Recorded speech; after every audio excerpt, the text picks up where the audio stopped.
जय माता दी। सभी भक्तों का स्वागत है।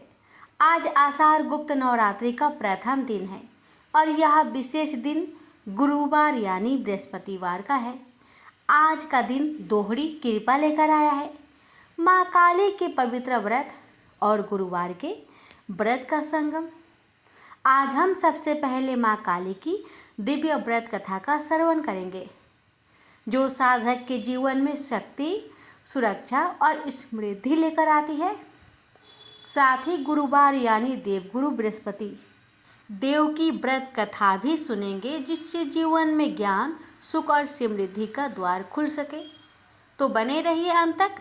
आज आप जानेंगे माँ काली और देवगुरु बृहस्पति के इस अद्भुत मेल का रहस्य और प्राप्त करेंगे विशेष फल और कृपा। प्रेम से बोलिए जय माता दी। गुप्त नवरात्रि के पहला दिन माँ काली की व्रत कथा। तो 10 महाविद्याओं में काली प्रथम है। महाभागवत के अनुसार महाकाली ही मुख्य है और उन्हीं के उग्र और सौम्य 2 रूपों में अनेक रूप धारण करने वाली 10 महाविद्याएं हैं।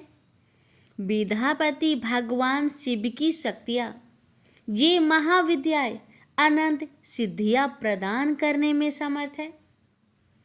दार्शनिक दृष्टि से भी काल तत्व की प्रधानता सर्वोपरि है।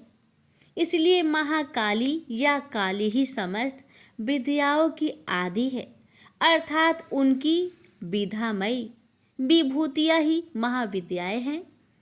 ऐसा लगता है कि महाकाल की प्रियतमा काली ही अपने दक्षिण और वाम रूपों में 10 महाविद्याओं के नाम से विख्यात हुई। बृहनील तंत्र में कहा गया है कि रक्त और कृष्ण भेद से काली ही 2 रूपों में अधिष्ठित है। कृष्ण का नाम दक्षिणा और रक्त वर्ण का नाम सुंदरी है। कालिका पुराण में कथा आती है कि एक बार हिमालय पर अवस्थित मतंग मुनि के आश्रम में जाकर देवताओं ने महामाया की स्तुति की। स्तुति से प्रसन्न होकर मतंग वनिता के रूप में भगवती ने देवताओं को दर्शन दिया और पूछा कि तुम लोग किसकी स्तुति कर रहे हो।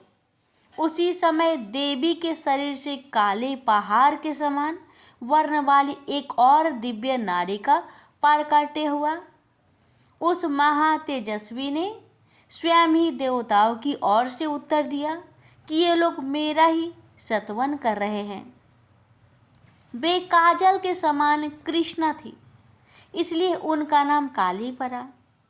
दुर्गा सप्तशती के अनुसार एक बार शुभ निशुंभ अत्याचार से व्यथित होकर देवताओं ने हिमालय पर जाकर देवी सूक्त से देवी की स्तुति की। तब गौरी की देह से कोशिका की प्रकट हुआ। कोशिका के अलग होते ही अम्बा पार्वती का स्वरूप कृष्ण हो गया, जो काली नाम से विख्यात हुई। काली को नील रूपा होने के कारण तारा भी कहते हैं। नारद पंचरात्र के अनुसार एक बार काली के मन में आया कि वे पुनः गौरी हो जाए। यह सोचकर वे अंतर्ध्यान हो गई। शिव जी ने नारद जी से उनका पता पूछा। नारद जी ने उनसे सुमेरु के उत्तर में देवी के प्रत्यक्ष उपस्थित होने की बात कही। शिव जी की प्रेरणा से नारद जी वहां गए। उन्होंने देवी से शिव जी के साथ विवाह का प्रस्ताव रखा। प्रस्ताव सुनकर देवी क्रोध हो गई और उनकी देह से एक अन्य षोडशी विग्रह प्रकट हुआ और उससे छाया विग्रह त्रिपुर भैरवी का प्रकट हुआ। काली की उपासना में संप्रदायगत भेद है। प्राय 2 रूपों में इनकी उपासना का प्रचलन है। भाव बंधन मोचन में काली की उपासना सर्वोत्कृष्ट कही गई है। शक्ति साधन के 2 पीठों में काली की उपासना श्याम पीठ पर करने योग्य है। भक्ति मार्ग में तो किसी भी रूप में उन महामाया की उपासना फलप्रदा है, पर सिद्धि के लिए उनकी उपासना वीर भाव से की जाती है। साधना के द्वारा जब अहंता, ममता और भेद बुद्धि का नाश होकर साधक में पूर्ण शिशु तत्व का उदय हो जाता है, तब काली का श्री विग्रह साधक के समक्ष प्रकट हो जाता है। उस समय भगवती काली की छवि अवर्णनीय होती है।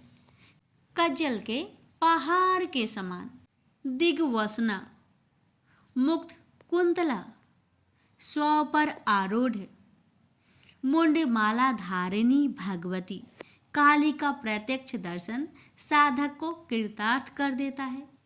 तांत्रिक मार्ग में यद्यपि काली की उपासना दीक्षा गम्य है, तथापि अनन्य शरणागति के द्वारा उनकी कृपा किसी को भी प्राप्त हो सकती है। मूर्ति मंत्र अथवा गुरु द्वारा उपदिष्ट किसी भी आधार पर भक्ति भाव से मंत्र जप, पूजा, होम और पुरस्रण करने से भगवती काली प्रसन्न हो जाती है।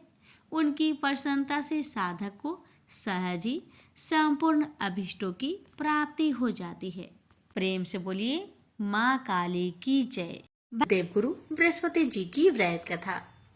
प्राचीन काल की बात है। किसी राज्य में एक बड़ा प्रतापी और दानी राजा राज्य करता था। वह हर गुरुवार को व्रत रखकर दीन दुखियों की मदद करके पुण्य प्राप्त करता था। परंतु ये बात उसकी रानी को अच्छी नहीं लगती थी। वह न तो व्रत करती थी और न ही दान पुण्य में विश्वास रखती थी। इतना ही नहीं, वह राजा को भी ऐसा करने से मना करती थी। एक समय की बात है। राजा शिकार खेलने के लिए वन में गए। घर पर रानी और दासी थी। उसी समय गुरु बृहस्पति देव साधु का रूप धारण कर राजा के दरवाजे पर भिक्षा मांगने आए। साधु ने जब रानी से भिक्षा मांगी तो वह कहने लगी, हे साधु महाराज, मैं इस दान और पुण्य से तंग आ गई हूँ।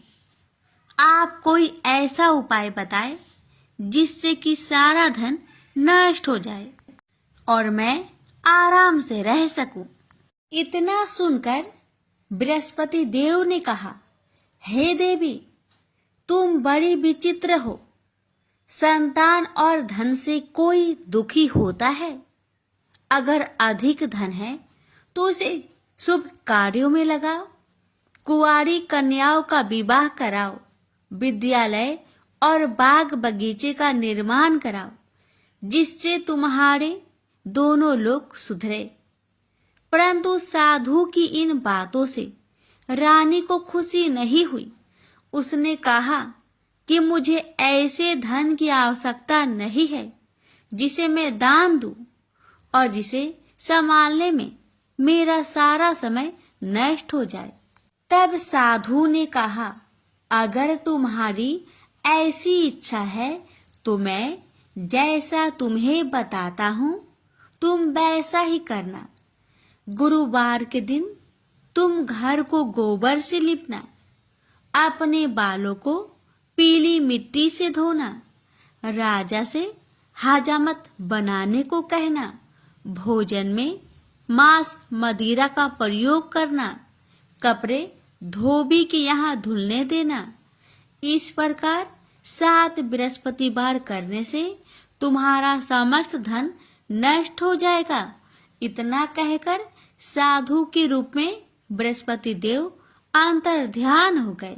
साधु के अनुसार कई बातों को पूरा करते हुए रानी को केवल 3 बृहस्पतिवार ही बीते थे कि उसकी समस्त धन संपत्ति नष्ट हो गई। भोजन के लिए राजा का परिवार तरसने लगा। तब एक दिन राजा ने रानी से बोला कि हे रानी, तुम यहीं रहो, मैं दूसरे देश को जाता हूँ, क्योंकि यहाँ पर सभी लोग मुझे जानते हैं, इसलिए मैं कोई छोटा कार्य नहीं कर सकता। ऐसा कहकर राजा दूसरे देश चला गया। वहां वह जंगल से लकड़ी काट कर लाता और शहर में बेचता। इस तरह वह अपना जीवन व्यतीत करने लगा। इधर राजा के परदेश जाते ही रानी और दासी दुखी रहने लगी। एक बार जब रानी और दासी को 7 दिन तक बिना भोजन के रहना पड़ा, तो रानी ने अपनी दासी से कहा, हे दासी, पासी के नगर में मेरी बहन रहती है। वह बड़ी धनवान है, तो उसके पास जा और कुछ ले आ, ताकि थोड़ी बहुत गुजर बसर हो जाए। दासी रानी की बहन के पास गई। उस दिन गुरुवार था और रानी की बहन उस समय बृहस्पतिवार व्रत की कथा सुन रही थी। दासी ने रानी की बहन को अपनी रानी का संदेश दिया, लेकिन रानी की बड़ी बहन ने कोई उत्तर नहीं दिया। जब दासी को रानी की बहन से कोई उत्तर नहीं मिला, तो वह बहुत दुखी हुई और उसे क्रोध भी आया। दासी ने वापस आकर रानी को सारी बात बता दी। ये सुनकर रानी ने अपने भाग्य को कोसा। उधर रानी की बहन ने सोचा कि मेरी बहन की दासी आई थी, परंतु मैं उससे नहीं बोली, इससे वह बहुत दुखी हुई होगी। कथा सुनकर और पूजा समाप्त करके वह अपनी बहन के घर आई और कहने लगी, हे बहन, मैं बृहस्पतिवार का व्रत कर रही थी। तुम्हारी दासी मेरे घर आई थी, परंतु जब तक कथा होती है तब तक ना तो उठते हैं और ना ही बोलते हैं, इसलिए मैं नहीं बोली। बताओ दासी, क्यों आई थी? रानी बोली, बहन, तुमसे क्या छिपाऊं? हमारे घर में खाने तक को अनाज नहीं था। ऐसा कहते कहते रानी की आंखें भर आई। उसने दासी समेत पिछले 7 दिनों से भूखे रहने तक की बात अपनी बहन को विस्तार पूर्वक सुना दी। रानी की बहन बोली, देखो बहन, भगवान बृहस्पति देव सबकी मनोकामना को पूर्ण करते हैं। देखो, शायद तुम्हारे घर में अनाज रखा हो। पहले तो रानी को विश्वास नहीं हुआ, पर बहन के आग्रह करने पर उसने अपनी दासी को अंदर भेजा, तो उसे सचमुच अनाज से भरा एक घड़ा मिल गया। यह देखकर दासी को बड़ी हैरानी हुई। दासी रानी से कहने लगी, हे रानी, जब हमको भोजन नहीं मिलता तो हम व्रत ही तो करते हैं, इसलिए क्यों ना इनसे व्रत और कथा की विधि पूछ ली जाए, ताकि हम भी व्रत कर सके। तब रानी ने अपनी बहन से बृहस्पतिवार व्रत के बारे में पूछा। उसकी बहन ने बताया, बृहस्पतिवार के व्रत में चने की दाल और मुनक्का से विष्णु भगवान का केले के जड़ में पूजन करे तथा दीपक जलाए, व्रत कथा सुने और पीला भोजन ही करे। इससे बृहस्पति देव प्रसन्न होते हैं। व्रत और पूजन विधि बताकर रानी की बहन अपने घर लौट आई। 7 दिन के बाद जब गुरुवार आया तो रानी और दासी ने व्रत रखा।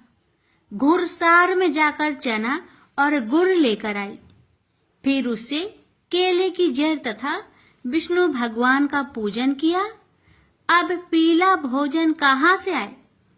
इस बात को लेकर दोनों बहुत दुखी थे। चूंकि उन्होंने व्रत रखा था, इसलिए बृहस्पति देव उनसे प्रसन्न थे। इसलिए वे एक साधारण व्यक्ति का रूप धारण कर 2 थालों में सुंदर पीला भोजन दासी को दे गए। भोजन पाकर दासी प्रसन्न हुई और फिर रानी के साथ मिलकर भोजन ग्रहण किया। उसके बाद वे सभी गुरुवार को व्रत और पूजन करने लगी। बृहस्पति भगवान की कृपा से उनके पास फिर से धन संपत्ति आ गई, परंतु रानी फिर से पहले की तरह आलस्य करने लगी। तब दासी बोली, देखो रानी, तुम पहले भी इस प्रकार आलस्य करती थी।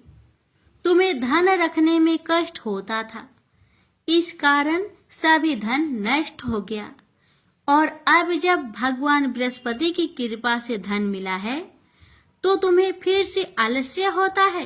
रानी को समझाते हुए दासी कहती है कि बड़ी मुसीबतों के बाद हमने यह धन पाया है, इसलिए हमें दान पुण्य करना चाहिए, भूखे मनुष्य को भोजन कराना चाहिए और धन को शुभ कार्य में खर्च करना चाहिए, जिससे तुम्हारे कुल का यश बढ़ेगा, स्वर्ग की प्राप्ति होगी और पितृ प्रसन्न होंगे। दासी की बात मानकर रानी अपना धन शुभ कार्य में खर्च करने लगी, जिससे पूरे नगर में उसका यश फैलने लगा। बृहस्पतिवार व्रत कथा के बाद श्रद्धा के साथ आरती की जानी चाहिए।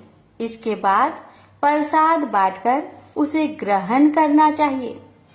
एक दिन राजा दुखी होकर जंगल में एक पेड़ के नीचे आसन जमाकर बैठ गया। वह अपनी दशा को याद करके व्याकुल होने लगा। बृहस्पतिवार का दिन था। एकाएक उसने देखा कि निर्जन वन में एक साधु प्रकट हुए। वह साधु भेष में स्वयं बृहस्पति देवता थे। लकड़हारे के सामने आकर बोले, हे लकड़हारे, इस सुनसान जंगल में तू चिंता मग्न क्यों बैठा है? लकड़हारे ने दोनों हाथ जोड़कर प्रणाम किया और उत्तर दिया, महात्मा जी, आप सब कुछ जानते हैं, मैं क्या कहूँ? यह कहकर रोने लगा और साधु को अपनी आत्मकथा सुनाई। महात्मा जी ने कहा, तुम्हारी स्त्री ने बृहस्पति के दिन बृहस्पति भगवान का निरादर किया है, जिसके कारण रुष्ट होकर उन्होंने तुम्हारी यह दशा कर दी। अब तुम चिंता को दूर करके मेरे कहने पर चलो तो तुम्हारे सब कष्ट दूर हो जाएंगे और भगवान पहले से भी अधिक संपत्ति देंगे। तुम बृहस्पतिवार के दिन कथा किया करो। 2 पैसे के चने मुनक्का लाकर उसका प्रसाद बनाओ और शुद्ध जल से लोटे में शक्कर मिलाकर अमृत तैयार करो। कथा के पश्चात अपने सारे परिवार और सुनने वाले प्रेमियों में अमृत व प्रसाद बांटकर आप भी ग्रहण करो। ऐसा करने से भगवान तुम्हारी सब मनोकामनाएं पूरी करेंगे। साधु के ऐसे वचन सुनकर लकड़हारा बोला, हे प्रभु, मुझे लकड़ी बेचकर इतना पैसा नहीं मिलता जिससे भोजन के उपरांत कुछ बचा सकूं। मैंने रात्रि में अपने स्त्री को व्याकुल देखा है और मेरे पास कुछ भी नहीं जिससे मैं उसकी खबर मंगा सकूं। साधु ने कहा, हे लकड़हारे, तुम किसी बात की चिंता मत करो। बृहस्पति के दिन तुम रोजाना की तरह लकड़ियां लेकर शहर को जाओ। तुम्हारे रोज से दुगुना धन प्राप्त होगा, जिससे तुम भली भांति भोजन कर लोगे तथा बृहस्पति देव की पूजा का सामान भी आ जाएगा। इतना कहकर साधु अंतर्ध्यान हो गए। धीरे धीरे समय व्यतीत होने पर फिर वही बृहस्पतिवार का दिन आया। लकड़हारा जंगल से लकड़ी काटकर किसी शहर में बेचने गया। उसे उस दिन और दिन से अधिक पैसा मिला। राजा ने चना गुड़ आदि लाकर गुरुवार का व्रत किया। उस दिन से उसके सभी कलेश दूर हुए। परंतु जब दोबारा गुरुवार का दिन आया तो बृहस्पतिवार का व्रत करना भूल गया। इस कारण बृहस्पति भगवान नाराज हो गए। उस दिन उस नगर के राजा ने विशाल यज्ञ का आयोजन किया तथा शहर में यह घोषणा करा दी कि कोई भी मनुष्य अपने घर में भोजन न बनावे, न आग जलावे। समस्त जनता मेरे यहाँ भोजन करने आवे। इस आज्ञा को जो न मानेगा उसे फांसी की सजा दी जाएगी। इस तरह की घोषणा संपूर्ण नगर में करवा दी गई। राजा की आज्ञा अनुसार शहर के सभी लोग भोजन करने गए, लेकिन लकड़हारा कुछ देर से पहुंचा, इसलिए राजा उसको अपने साथ घर लिवा ले गए और ले जाकर भोजन करा रहे थे। तो रानी की दृष्टि उस खूंटी पर पड़ी जिस पर उसका हार लटका हुआ था। वह वहां पर दिखाई नहीं दिया। रानी ने निश्चय किया कि मेरा हार इस मनुष्य ने चुरा लिया है। उसी समय सिपाहियों को बुलवाकर उसको कारागार में डलवा दिया। जब लकड़हारा कारागार में पड़ गया और बहुत दुखी होकर विचार करने लगा कि ना जाने कौन से पूर्व जन्म के कर्म से मुझे यह दुख प्राप्त हुआ है, और उसी साधु को याद करने लगा जो कि जंगल में मिला था।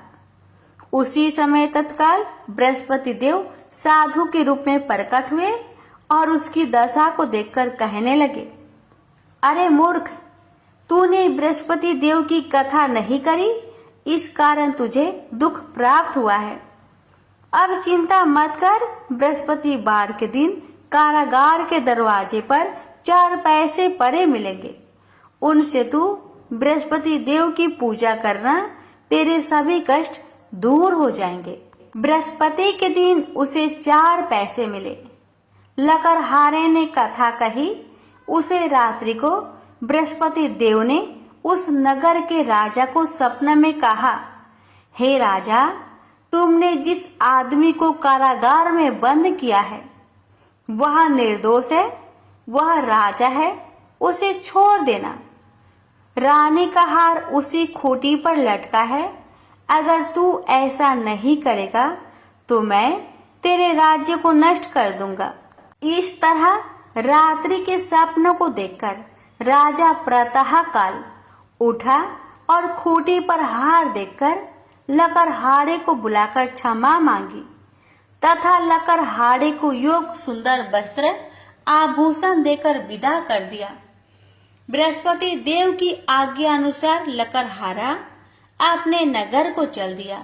राजा जब अपने नगर के निकट पहुंचा तो उसे बड़ा आश्चर्य हुआ। नगर में पहले से अधिक बाग, तालाब, कुएं तथा बहुत सी धर्मशाला, मंदिर आदि बन गई है। राजा ने पूछा, यह किसका बाग और धर्मशाला है? तब नगर के सब लोग कहने लगे, यह सब रानी और बांदी की है। तो राजा को आश्चर्य हुआ और गुस्सा भी आया। जब रानी ने यह खबर सुनी कि राजा आ रहे हैं तो उन्होंने बांदी से कहा कि हे दासी, देख, राजा हमको कितनी बुरी हालत में छोड़ गए थे। हमारी ऐसी हालत देखकर वह लौट न जाए, इसलिए तू दरवाजे पर खड़ी हो जा। आज्ञा अनुसार दासी दरवाजे पर खड़ी हो गई। राजा आए तो उन्हें अपने साथ लिवा लाई। तब राजा ने क्रोध करके अपनी रानी से पूछा कि यह धन तुम्हें कैसे प्राप्त हुआ? तब उन्होंने कहा, हमें यह सब धन बृहस्पति देव के इस व्रत के प्रभाव से प्राप्त हुआ है। राजा ने निश्चय किया कि 7 रोज बाद तो सभी बृहस्पति देव का पूजन करते हैं, परंतु मैं प्रतिदिन दिन में 3 बार कहानी तथा रोज व्रत किया करूंगा। अब हर समय राजा ने दुपट्टे में चने की दाल बांधी रहती तथा दिन में 3 बार कहानी कहता। एक रोज राजा ने विचार किया कि चलो अपनी बहन के यहाँ हो आवे। इस तरह निश्चय कर राजा घोड़े पर सवार हो अपनी बहन के यहाँ को चलने लगा। मार्ग में उसने देखा कि कुछ आदमी एक मुर्दे को लिए जा रहे हैं। उन्हें रोककर राजा कहने लगा, अरे भाइयों, मेरी बृहस्पति देव की कथा सुन लो। वे बोले, लो, हमारा तो आदमी मर गया है, इसको अपनी कथा की परी है। परंतु कुछ आदमी बोले, अच्छा कहो, हम तुम्हारी कथा भी सुनेंगे। राजा ने दाल निकाली और जब कथा आधी हुई थी कि मुर्दा हिलने लग गया, और जब कथा समाप्त हो गई तो राम राम करके मनुष्य उठकर खड़ा हो गया। आगे मार्ग में उसे किसान खेत में हल चलाता मिला। राजा ने उसे देख और उससे बोले, अरे भैया, तुम मेरी बृहस्पति बार की कथा सुन लो। किसान बोला, जब तक मैं तेरी कथा सुनूंगा तब तक 4 हरैया जोत लूंगा। जा अपनी कथा किसी और को सुनाना। इस तरह राजा आगे चलने लगा। राजा के हंसते ही बैल पछाड़ खाकर गिर गए तथा किसान के पेट में बड़ी जोर का दर्द होने लगा। उस समय उसकी माँ रोटी लेकर आई। उसने जब यह देखा तो अपने पुत्र से सब हाल पूछा और बेटे ने भी सभी हाल कह दिया। तो बुढ़िया दौड़ी दौड़ी उस घोड़ सवार के पास गई और उससे बोली कि मैं तेरी कथा सुनूंगी, तू अपनी कथा मेरे खेत पर चलकर ही कहना। राजा ने बुढ़िया के खेत पर जाकर कथा कही। इसके सुनते ही वह बैल उठ खड़ा हुई तथा किसान के पेट का दर्द भी बंद हो गया। राजा अपनी बहन के घर पहुंचा। बहन ने भाई की खूब मेहमानी की। दूसरे रोज प्रातःकाल राजा जागा तो वह देखने लगा कि सब लोग भोजन कर रहे हैं। राजा ने अपनी बहन से कहा, ऐसा कोई मनुष्य है जिसने भोजन नहीं किया हो? मेरी बृहस्पति बार की कथा सुन ले। बहन बोली, हे भैया, यह देश ऐसा ही है कि पहले यहाँ लोग भोजन करते हैं, बाद में अन्य काम करते हैं। अगर कोई पड़ोस में हो तो देख आऊं। वह ऐसा कहकर देखने चली गई, परंतु उसे कोई ऐसा व्यक्ति नहीं मिला जिसने भोजन न किया हो। अतः वह एक कुम्हार के घर गई जिसका लड़का बीमार था। उसे मालूम हुआ कि उनके यहाँ 3 रोज से किसी ने भोजन नहीं किया है। रानी ने अपने भाई की कथा सुनने के लिए कुम्हार से कहा। वह तैयार हो गया। राजा ने जाकर बृहस्पति बार की कथा कही, जिसको सुनकर उसका लड़का ठीक हो गया। अब तो राजा की प्रशंसा होने लगी। एक रोज राजा ने अपनी बहन से कहा कि हे बहन, हम अपने घर को जाएंगे, तुम भी तैयार हो जाओ। राजा की बहन ने अपनी सास से कहा। सास ने कहा, हाँ चली जा, परंतु अपने लड़कों को मत ले जाना, क्योंकि तेरे भाई के कोई औलाद नहीं है। बहन ने अपने भैया से कहा, हे भैया, मैं तो चलूंगी पर कोई बालक नहीं जाएगा। राजा बोला, जब कोई बालक नहीं चलेगा तब तुम ही क्या करोगी? बड़े दुखी मन से राजा अपने नगर को लौट आया। राजा ने अपनी रानी से कहा, हम निरवंशी है, हमारा मुंह देखने का धर्म नहीं है और कुछ भोजन आदि नहीं किया। रानी बोली, हे प्रभु, बृहस्पति देव ने हमें सब कुछ दिया है, वह हमें औलाद अवश्य देंगे। उसी रात को बृहस्पति देव ने राजा से सपने में कहा, हे राजा, उठ, सभी सोच त्याग दे, तेरी रानी गर्भ से है। राजा को यह बात सुनकर बड़ी खुशी हुई। 9वें महीने में उसके गर्भ से एक सुंदर पुत्र पैदा हुआ।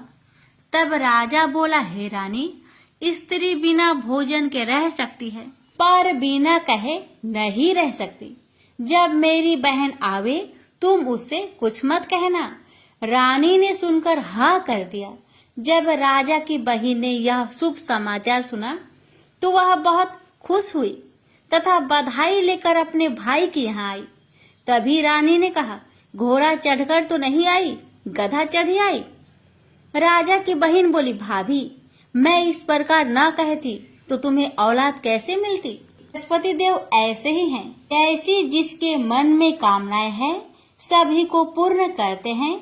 जो सदा भावना पूर्वक बृहस्पतिवार का व्रत करता है एवं कथा पढ़ता अथवा सुनता है, दूसरों को सुनाता है, बृहस्पति देव उसकी सभी मनोकामना पूर्ण करते हैं। तो प्रेम से बोलिए बृहस्पति भगवान की जय हो।